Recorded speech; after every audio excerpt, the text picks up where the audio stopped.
Welcome back to the show, everybody. Ready for another installment of our expose on the newest movement in the conservative branch of American politics, populist America First. We're once again joined by a bright-minded YouTuber, social media commentator, and political personality, Red Eagle Politics. Red Eagle, thank you so much for joining us. Yep, thanks for having me. Right, so let's dive right in here. David and I have discussed what we want to talk to you about, as you obviously are quite well-versed on the populist movement. And we wanted to ask you first, what do you think populists have to achieve in 2022 to ensure that they endure or it endures as a movement? Well, I think that in terms of trying to, encapsulate the anger that the voters on the Republican side have, definitely has to be a must, even though I think that the Tea Party movement wasn't necessarily that populist in policy back in 2010. It was very effective, mainly because it was very populist in rhetoric. And the GOP is going to have to do that, especially in places like the Midwest. They're going to have to encapsulate the policies and ideas that won Donald Trump, Michigan, Wisconsin, and Pennsylvania in 2016. We definitely have two very important Senate races in, Michigan, not Michigan, but Wisconsin and Pennsylvania, as well as Ohio. And there are governor's races here in Michigan. So if they're going to want to be able to win these states in 2022, because even though, it's typically going to be a wave year, it's still not a given, especially in this day and age of, hyperpolarization. So they're going to have to find a way to encapsulate the, will of the voters. And that's really what populism really is. It's, caring about the working people of this country.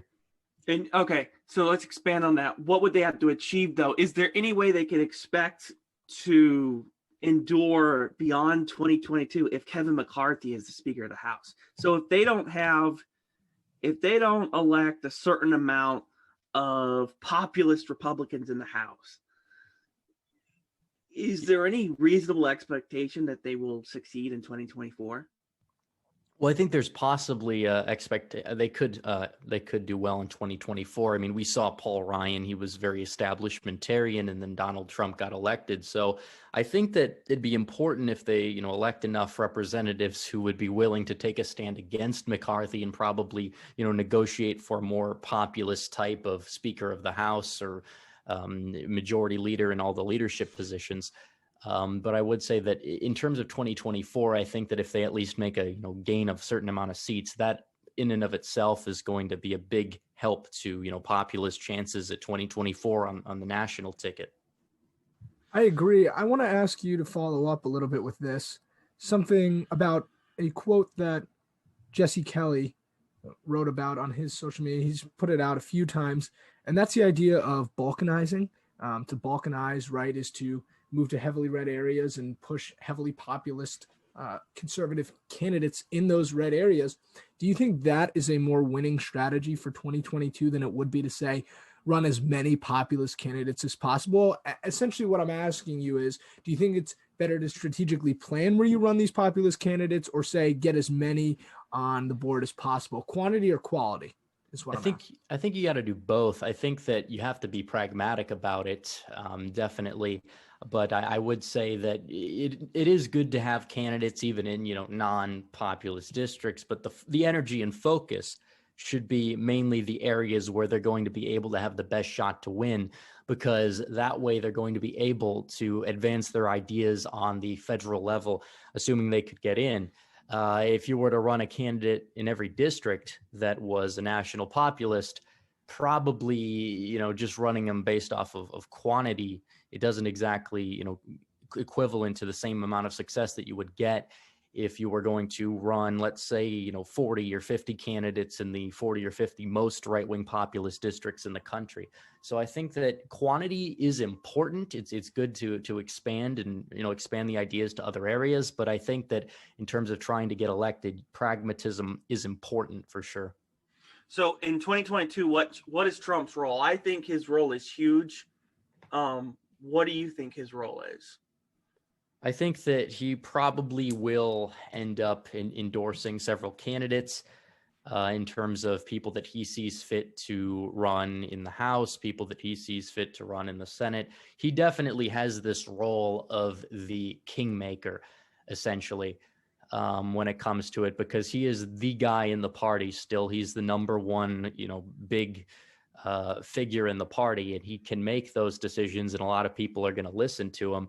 So I would say that his role is probably going to be as the kingmaker. I don't know how much influence that he would want. I don't know if he's going to be holding rallies. I would assume that he would campaign for some candidates. I don't think he'll campaign for all of them, but he'll also have to pick and choose which type of candidates that he wants to tie himself to, and preferably he do it in the areas that like him the most, per se.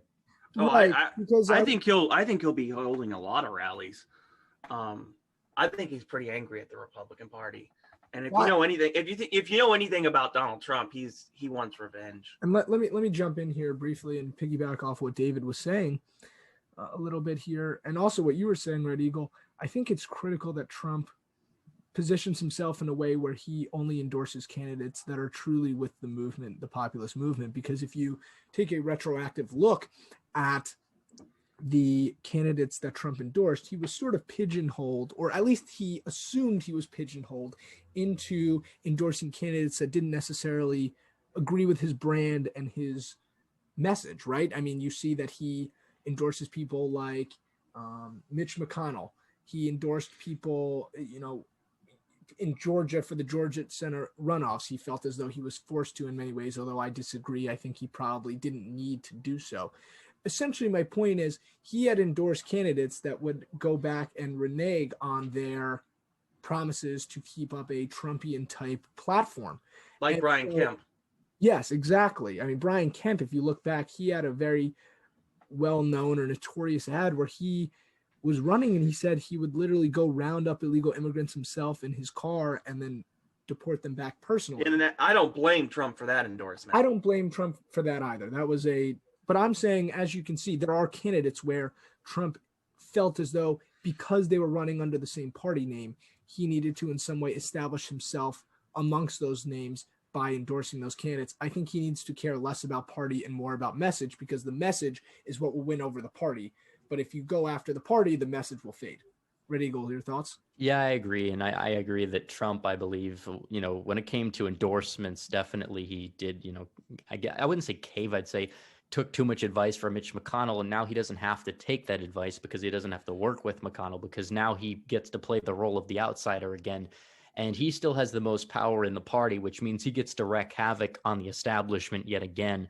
So I don't know how much of the establishment he wants to primary out of there, but I would assume that it's a good substantial amount, more so than he did in 2018, for example, because he does want revenge. Trump doesn't give up, and he definitely is somebody who holds people accountable, and he will definitely go after a lot of these incumbents that decided to stab him in the back. So delving a little bit further into that discussion on Trump's power within the party, we see right now that there is a discussion by many in Congress to try to use the 14th Amendment, which constitutionally it is quite feeble. But let's say somehow, because right now the Constitution is essentially being used as a doormat by many in power, that they do convict Trump using the 14th Amendment in some way, and they ensure that he is unable to run for office again.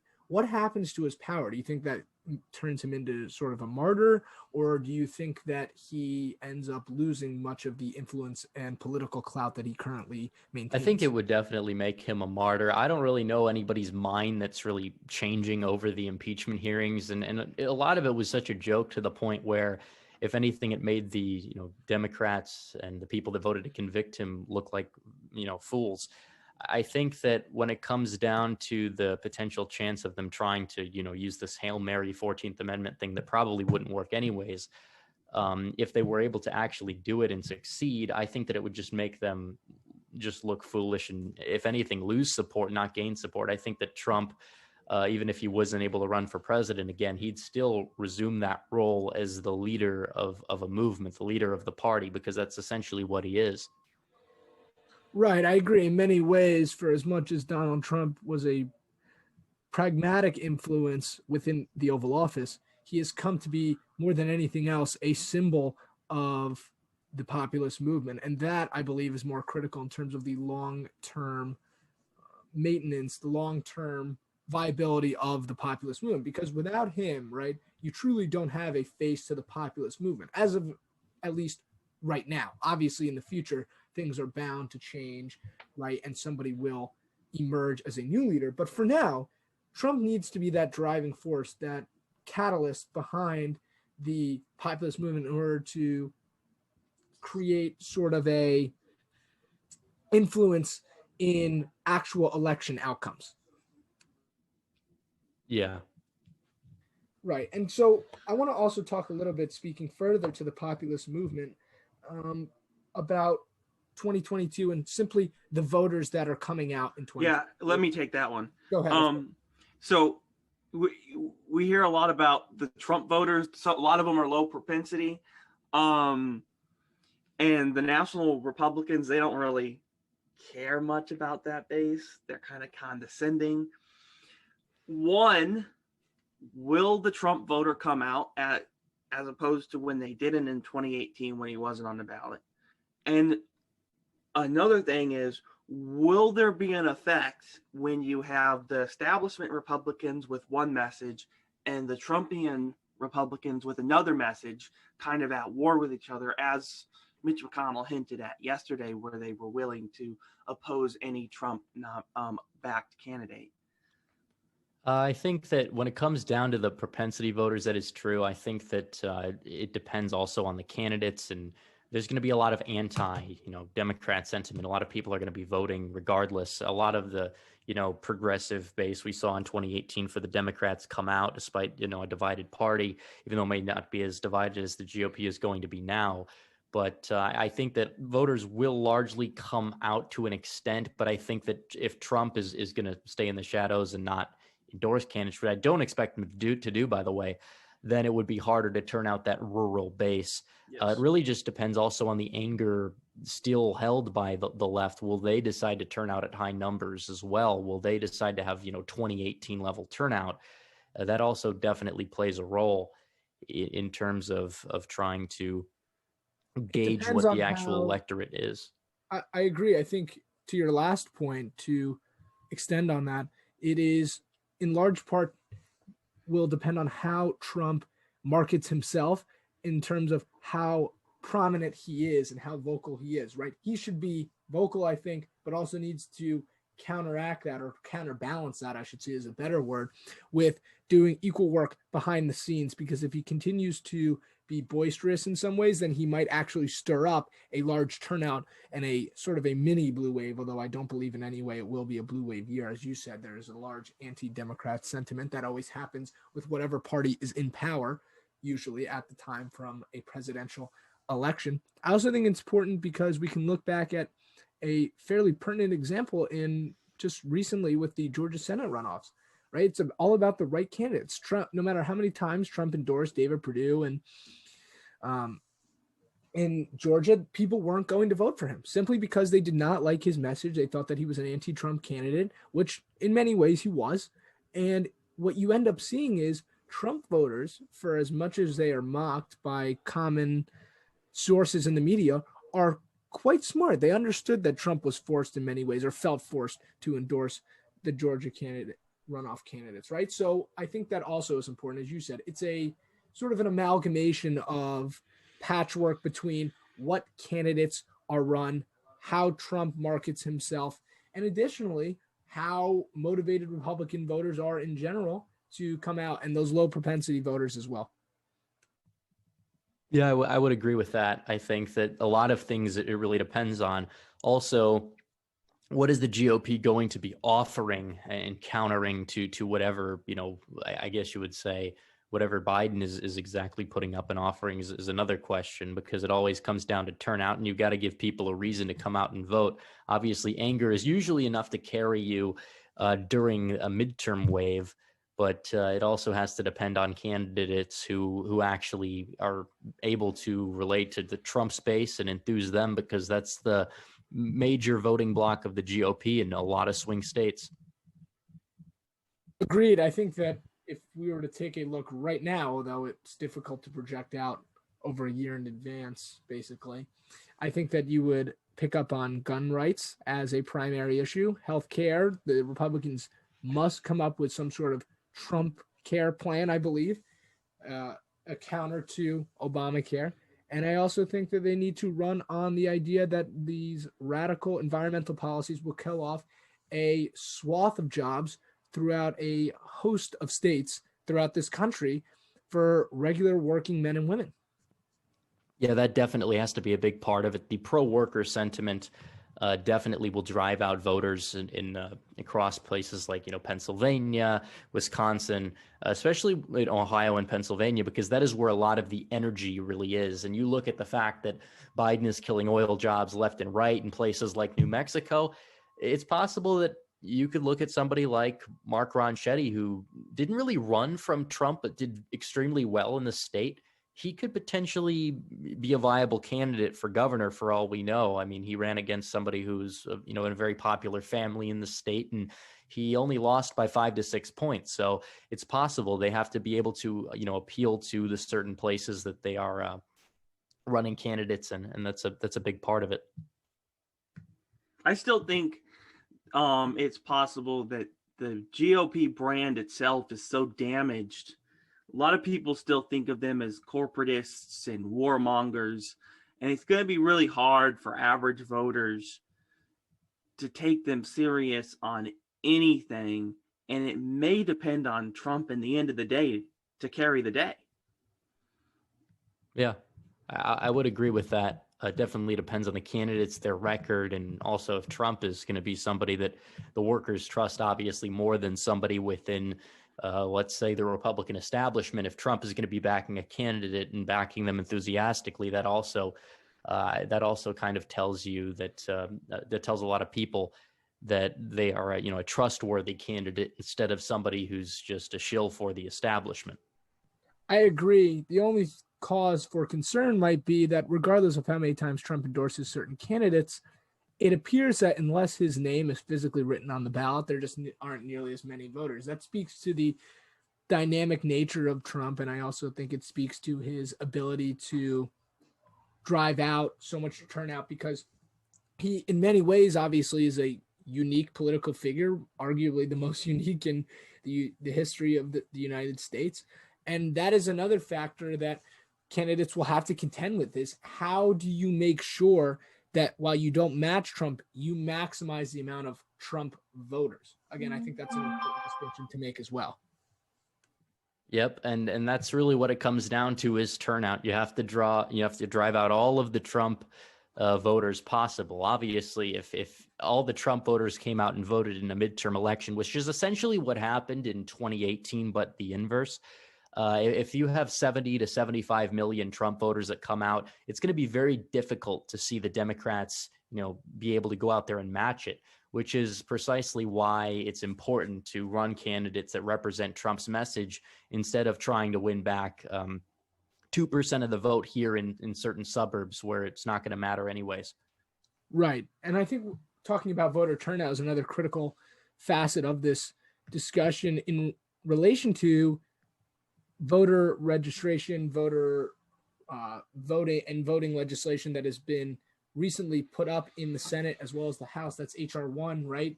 Is the bill that is essentially attempting to legalize massive mail-in voting, that is attempting to lower the standards for signature verification, and taking many of the aspects that made the 2020 election suspect to many Americans and make it legally fortified in the federal government.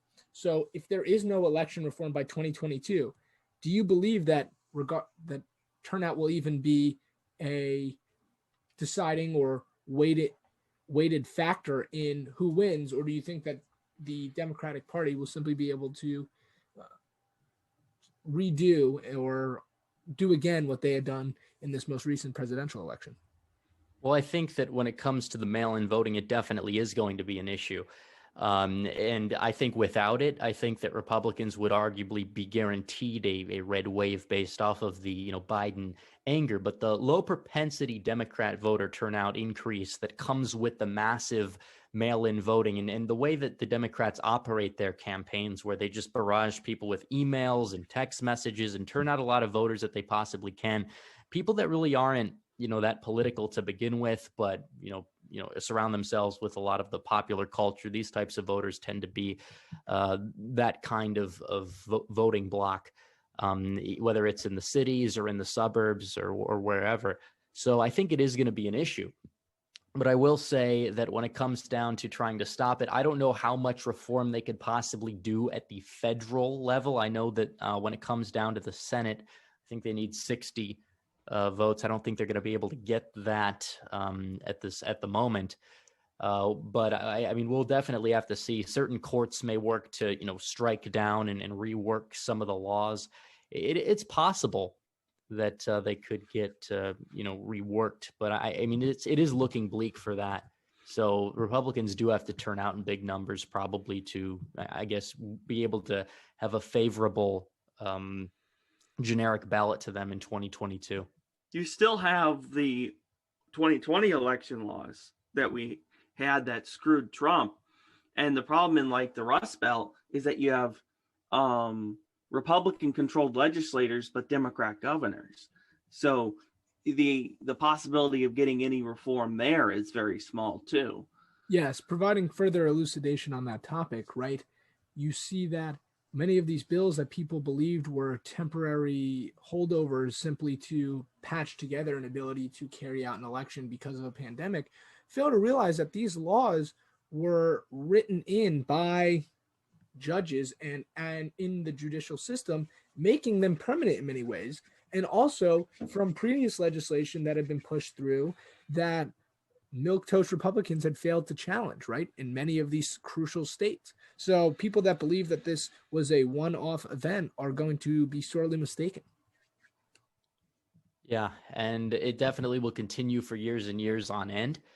Definitely the virus, it doesn't look like it's going anywhere anytime soon. I think that mail-ins, it might be, on the decline by 2022 with all the, the vaccination, but it seems like when it comes down to the virus, these things are just, they keep getting worse and worse. If you look at the case rates, and they're going to be able to use all of this data to justify keeping the mail-in voting system the way it is. And that's really what the establishment is using this virus for, whether it's for, increasing the wealth of these, billionaires, or whether it's reforming the voting system to benefit the elite. That's exactly what they've been doing. Yeah, they never give their power back. Several times in several points of history, they have used wars and crises to power grab, just like during World War I, they used the war to installate income tax, telling us that it would be temporary, it wouldn't go beyond the war, and we still have an income tax. So, well, I will say that to further discuss that topic as well, the government, in many ways, I like to refer to it as cancerous, because what it does is it continues to grow, right? It is malignant in that sense that it will always try to usurp the rights of the people. And it will always try to do whatever it is that will benefit itself. It does not care about the general populace. That's why the populist movement has become so strong, is that people have begun to understand that the government does not work genuinely for the people. And so I think that's another critical point, right? So what you have to understand is that the government will not give in on this. It will continue to try to manipulate every law it can to ensure its own power, its own viability, while simultaneously taking away the autonomy and the liberty that should be enshrined and given to the American people and the American worker. Yes, I would agree with that. That's definitely what they've been doing as our government for years and years on end, whether it's power that they are able to have to begin with. They don't give it up easily, and they don't give it up at all in most cases. So a lot of this is going to be permanent. And that is something that a lot of people will, I believe, eventually wake up to, but it's not even going to matter at the point that they do at this rate, which is a problem. So that's definitely why this election has to be decisive. And when it comes to strategy, the strategy has to be there. And Trump is the guy who is able to play the role of the kingmaker, and he's the guy who's able to energize the turnout of many of these places. So we'll eventually see if he's able to, if it's going to be successful or not. I believe that it will in many places, but also it depends on the establishment. What type of candidates are going to be able to try and grift off of the former president, but it's going to essentially be for nothing, because a lot of people will, like Brian Kemp, as we saw, and then just cave right back into the same establishment that he railed against in the primary. I completely agree. And I think outside of Trump, there needs to be some of the auxiliary cogs in the Trumpian machine. They need to also begin to work and facilitate in many ways. For instance, I think that there needs to be roles for people like Barnes, right? Like Richard Barris, like Steve Bannon, right? These are types that are understanding of the Trump movement, some of which, for instance, for like Bannon, has actually assisted Trump before. And I think those people also need to be given a role in these 2022 midterm elections, because they understand not only the movement, but the people that comprise the movement better than anyone else, because they have a true third party perspective that maybe someone like Trump, for as smart as he is, might lack, because he is so in the center of everything. Yep. I agree. Do you think that Barnes, they will get involved in some way? I mean, these are people, right, that are always on the cusp or on the outskirts of these movements in terms of their influence with prominent people, right? They are very important to regular everyday citizens. They have large followings. But how do they sort of get engaged, do you think? Or do you think they will be engaged at some point by these movements for polling advice, for how to target certain sects of the populace and so forth? Do you think that they are given some sort of advising role? Well, I'm a big fan of Robert Barnes and Richard Barris. They have a great show going on. I don't think that they're as active as they were, obviously because of the election. But I think that they will be involved in some capacity. I think that Barris has gotten a lot of positive press. I believe he's been on Tucker Carlson's show a couple of times. He's been recognized by some national outlets. I don't know exactly if he'd become Trump's or the personal pollster. I don't really know if he will or not, but I think he'll continue to be doing his polls and he'll continue to grow his audience. I think Barnes actually has assisted Trump's legal team before. I know he's he was assisted, in Georgia. Yes, he's assisted a lot of high profile conservative cases. I think he'll continue. I think Barnes will continue to be involved as well in terms of those cases. I think that both of them will see an increase in their name recognition and popularity as well. I think they actually are starting a voter integrity nonprofit. They haven't launched it yet, but they're working on it. So we'll see where that goes. Yeah, definitely. I think that organizations that call for things like voter integrity, because they seem to know more about elections. They seem to know more about certain, irregularities and shenanigans that take place pretty much better than anybody else. So if anybody's going to be able to make that pact that's going to be able to tackle those issues, it's going to be both of them for sure. And I think speaking to the future of the populist movement in general is where I want to transition this conversation to. And when we think about the future of the populist movement, there will be a day where Trump, possibly even as soon as 2024, where Trump decides not to run. Personally, I don't know if Trump runs again in 2024. Others are more optimistic. Others believe that he will not. Regardless of this fact, what do you think about a 2024 candidate such as Matt Gaetz? Many have talked about Matt Gaetz as sort of a Trump-like candidate with a lot of upside. What do you think of Matt Gaetz? And if not Matt Gaetz, what are some other names that come to mind? I don't really get the best vibe from Matt Gaetz. He's been good on rhetoric. I personally I don't really like him that much. He kind of gives off that, politician type of vibe. Ron DeSantis, I think, has a lot of upside in terms of, unifying the right as a whole, but still keeping many elements of the Trump base. I think that as governor of Florida, he's gotten a lot more, charismatic over the past couple of years. His popularity is increasing. But in terms of Trump running again, I think it depends on his age. I think it really depends on, obviously so far he's been fairly healthy. He's, very high energy, and he'll be the same age as Biden is now, I believe, in like 4 years. So he probably, it really depends on his health. It depends on the national environment, but 4 years is a long time. We'll see if he decides to run, but if he does, it's probably mainly going to be him. He'll be the easy front runner. I don't think DeSantis or Gates would really run if Trump was to run. And I think maybe you'd see somebody like Nikki Haley or like a Mitt Romney run, but they're going to get completely destroyed in the primary anyways. So I would push forward a Donald Trump Jr. I think he's got a lot of potential. I've heard a lot of other people say that too, like Barris and Bannon as well. You can kind of see him as a more disciplined version of his father. I just don't know if he brings the same energy that Trump brought. I mean, I've seen him at a couple of Trump rallies. I would say that he's all right. I think I don't know if he's going to be that guy. He might run for Senate in Montana in 2024 potentially. I don't know if he's going to run straight for the presidency. I'm not exactly so sure that I'd be completely sold. I haven't heard what Barnes and Barris have had to say about him. Well, Barris thinks that Don Jr. could get 400 electoral votes. Really? Yeah. He said he's seen him up close. He thinks he's an excellent retail politician, and thinks he could get 400 electoral votes.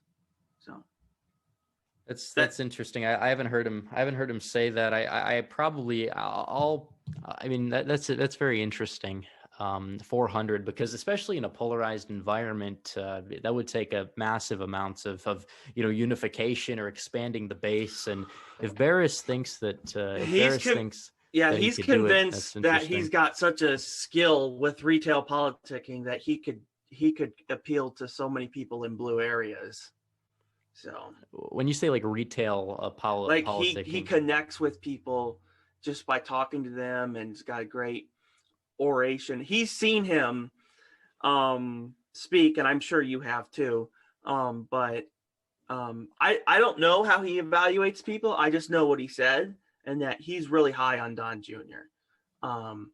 So is Barnes, and Bannon has said, and I don't know where Bannon comes on this, but I know Bannon has said that Don Jr. is the future. So it's possible. I haven't really seen him, that much in terms of. I mean, I've seen him a couple times before Trump rallies. He's come up on the stage to speak. Other than that, I'd have to look into him a little bit more. But I do know that Barnes and Barris typically have good political instincts. So if he's saying that, that's probably good news. I just don't know if he'd do it. And that's the question. Will he run? Yeah. I just think that he's worth keeping an eye on. That's my opinion. Truly, I think that we have a lot of postulation. It's probably worth keeping an eye on. I don't know if he'd run in 2024. If Trump doesn't run, he might, but I don't know if it's a guarantee. That's what I would say. Yeah, he might wait a little longer. I think that we ultimately have a lot of like postulations about who might run, who will, and I honestly believe in many ways that we might not know for certain who is going to emerge. And to that end, I actually believe that who will end up running will probably be another outside like candidate. I don't think that it'll be someone that we currently see on the political landscape, simply because if you want to capture a Trumpian like base, you have to have that spontaneous nature to you in order to garner the support of these voters, right? That are low propensity, that don't like anyone that spends time in politics and so forth. Yeah, and that's definitely where it comes down to. A lot of these places, you have to be able to make that outreach, and you have to be able to bring something new to the table as well. That usually is what's able to peel off some voters who have never considered voting Republican before. A lot of these, rural counties in Wisconsin and places like Iowa, even in Michigan, they've never voted Republican before. A lot of these counties, historically, I mean, Republicans have been gaining ground in recent years, but a lot of that has mainly been due to the left going too far left, and just because the fact that a lot of people don't trust the Republicans. They're always seen as, the party of the elite, the party of, the suburbs, and that's changing. The Democrats are now the party of the elite, and the Republicans now are the party of, the worker, the party of the rural areas by and large. So you have this realignment going on. And you have to find a candidate that's able to accelerate that realignment and able to bring people that have never considered voting Republican, whether they haven't voted before or they just haven't voted Republican before. They have to be able to bring them to the fold. Absolutely. I would also say there is one thing slowing down the realignment is that it's the unions. The unions have put a lot of pressure on these working class people to prevent them from voting Republican. Now, many of them voted for Donald Trump regardless. The question will be, will they vote for someone else regardless? Besides, yeah, I don't think they'd come out for somebody like a Nikki Haley or even like a Ted Cruz. No. I think that these people would come out for somebody. Probably they would come out for somebody like DeSantis. I would say maybe not at the same rate, but they would come out for somebody like DeSantis. I haven't looked into what policy proposals somebody like Don Jr. would put out there, but if they're anywhere, like his father somehow, then maybe they would come out for him. But when it comes to the establishment candidates and just uncharismatic candidates like, Ted Cruz or somebody like Nikki Haley, they're not going to come out for them. Yeah, they're dead in the Midwest. Those numbers probably would revert back to, I wouldn't say Romney 2012 numbers, but closer to that than it would be to, Trump 2016 or Trump 2020. I think that of the three Rust Belt states, the only one I could see going to an establishment candidate is Wisconsin because of the, pull around the WOW counties and things like that. But even Ohio would be a close state at that point. Even Iowa's at risk of flipping. But Michigan and Pennsylvania, there's no way that they would come out for somebody like Nikki Haley or Ted Cruz unless the Democrat nominee was somebody along the lines of somebody to, in the Bernie Sanders camp where they wouldn't be able to energize the majority of their electorate in that case. I agree. I also want to ask you about potential Republican voters because we're speaking a lot about them, but we're not clearly defining them. I want to talk about, we understand that there's a populist right wing, there's a more libertarian right wing, right? And I want to ask you about the populist left, which is where I think there could be a lot of voters peeled away from the Democratic Party towards the Republican base. How do you appeal to those voters, the people that like Tulsi Gabbard, for instance, that might consider taking their vote and giving it to a Republican rather than a Democrat? Yeah, well, I think that the populist left, there's a lot of different definitions of what it really is. When it comes to somebody like Bernie Sanders in 2016, he definitely positioned himself as populist left, and a lot of his supporters actually went to Donald Trump in the general election. Mm-hmm. But that kind of, Bernie Sanders took a turn towards, more like identity politics. He focused less on issues like trade and infrastructure in 2020. And as a result, he wasn't able to gain back that support. I would say that somebody, like Yang and Tulsi, that's kind of where the actual, more authentically populist left is, that they're more sane individuals, unlike a lot of the, far left Bernie supporters. I'd say that the Tulsi Yang people, you can win them over. I think a lot of them actually did vote for Donald Trump in the 2020 election, maybe not all of them, but a good chunk of it. And in order to increase the share of vote that you get from those types of people, you have to focus on the economic populism, side of things. Definitely. I don't think, campaigning too hard on social issues is going to really peel off a whole lot of voters from that camp, because a lot of them just don't care about social issues to begin with. But I think that economic issues and focus on the trade populism, in terms of Yang support, talk about even the perils of automation at times, even though it's not really that much of a factor that people talk about in the national scene. It is growing. And if there's able to, be somebody to, talk about that as well, and the dangers of that Yang was able to, they could pull off some of voters from his camp. I think that's interesting, but I think Yang is another interesting candidate where I don't necessarily see him as populist as others do. I think that Yang is populist in some ways, but also fairly radically establishment in others. I mean, even going and sort of campaigning for candidates that are far more establishment. I guess that's partially, you could say Trump did the same thing as a populist candidate, but I would say that at the same time, right, you see a sort of a lack of truly populist ideas coming out of Andrew Yang outside of UBI. Yeah. But I think that that's really what his signature was. Obviously, I think that he did cave in. He endorsed Biden over Sanders, which I was really surprised to see him do that. Tulsi actually did the same thing when she dropped out. But I will say that I would agree that, you know, he's because of the UBI, because of that, and because that's what he was known for, and the fact that he tried to, you know, make a campaign that was targeted more towards the, you know, working men and women of the country. That's why I would say that his campaign was populist. He may not have been as populist as, you know, he possibly could have been. He did have some policies and caved into the establishment quite a bit, but I would say that probably he was overall. I still would say he was, you know, a populist. Yeah, I can agree with that. Some of the people on the populist left are, in my opinion, are becoming more statists, and those people I don't think are you can win over. And many of those people are your hardcore Bernie supporters who are actually okay with your identity politics that he espoused in 2020. So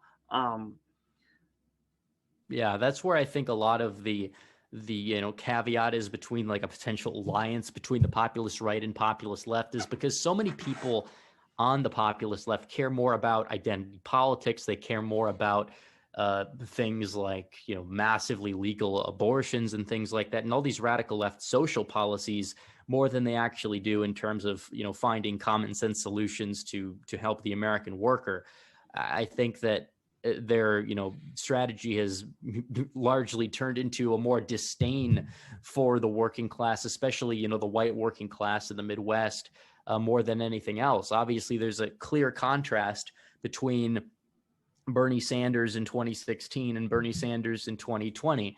Obviously, they're still going to be ranting about the 1% and things like that. But at the same time, a lot of people, even a lot of, you know, the working class, just view that as unhinged LARPing more than they view it as, you know, actual outreach. And I don't think that anybody really took him seriously this time around, except for, you know, college kids and Antifa supporters. I agree completely. I want to also, again, transition quickly just to a candidate that we didn't really speak about. What do you think about Richard Burr and who's going to replace him? I think that's like a really interesting conversation to have because that will give a good sign of where states are, such as North Carolina, in their progression with the populist movement and where the populist movement is going. You think Laura Trump, for instance, could be a good name? I think that she might. It depends on if she runs or not. In terms of who else could run, people talk about potentially, you know, Mark Meadows and a couple of other people in North Carolina. I think that when it comes down to the Senate candidates, I think probably Laura Trump would win the nomination just outright based off of name recognition alone. The Democrats, I don't think, are going to be able to put up. I don't know who they would put up. Obviously, Cunningham is tarnished in his reputation. I don't know exactly who would run for that Senate seat on the Democrat side, but I think that I would believe that Laura Trump would be a viable candidate. I don't know if she'd be necessarily the best on policy, but she does have a good, you know, strong allegiance to the president himself. So that kind of would outweigh any, you know, caveat within that fold. But if she does decide to run, I think that the last name alone would easily win her the primary. Even if it is, you know, a crowded field, I think that, you know, there's a very, you know, powerful last name to have in Trump. So that definitely helps her out a lot. I concur. So we temporarily zoomed in there on North Carolina. Let's scale back out to the national level for one last wrap up question here. I know it's 4 years away, approximately, a little less. You sometimes tweet about how far through the Joe Biden presidency we are. I actually appreciate those updates. But if you were to postulate or to attempt to prophesize about who's running on the 2024 Republican ticket, what two names do you have for president and vice president? Well, I think that it really depends on if Trump runs or not. I think you could see Trump be the president, the presidential nominee if he decides to run. If not, I'd say probably the most likely nominee, judging off of what I've seen so far, would be Ron DeSantis if he decides to run. I think you could see a DeSantis-Hawley ticket be possible, or a Trump potentially. You know, I don't know who his VP would be. I think he'd change it up I don't think he'd go with Pence again. I think he that, couldn't take Pence again. yeah, I think that, if you look at history, Grover Cleveland ran with a different VP, and Teddy Roosevelt did as well when they ran for president after they already had served 4 years. So I don't know who the VP nominee would be. I think that there's several people. I don't think it will be DeSantis because obviously he's in Florida, and Trump isn't, unless Trump moves back, which I doubt he would do for tax reasons. I think that the VP, a Trump Hawley ticket could be interesting. I would say Trump Cruz, but Cruz, in terms of his charisma level, I don't really think it's that high. But I don't think the VP matters as much as who's at the top of the ticket either way.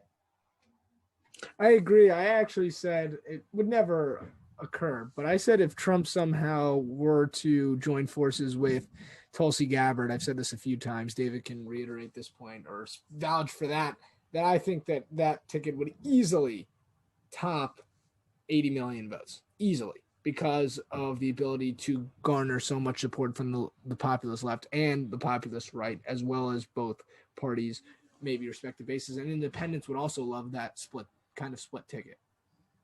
Yeah, I think it's possible that he could decide to do that. It depends on what happens over the next 4 years. Obviously, a lot's changed in the 4 years before this.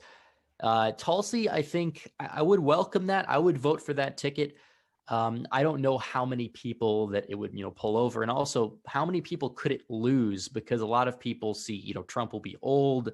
He'll be 78, and Tulsi is definitely somebody who, and in the past has a lot of at least social issues, even though she's more conservative on some of them, like abortion, compared to the DNC itself. I don't know how well that would sit with a lot of Trump's base. I don't think it's going to be that big of a problem, but it could be a potential problem if he does decide to go that route. Agreed. Well, thank you so much for coming on the show, Red Eagle. We really do appreciate it. And just so everyone is aware, where can people find more of your work and follow your commentary? Well, you could find me on YouTube looking up Red Eagle Politics.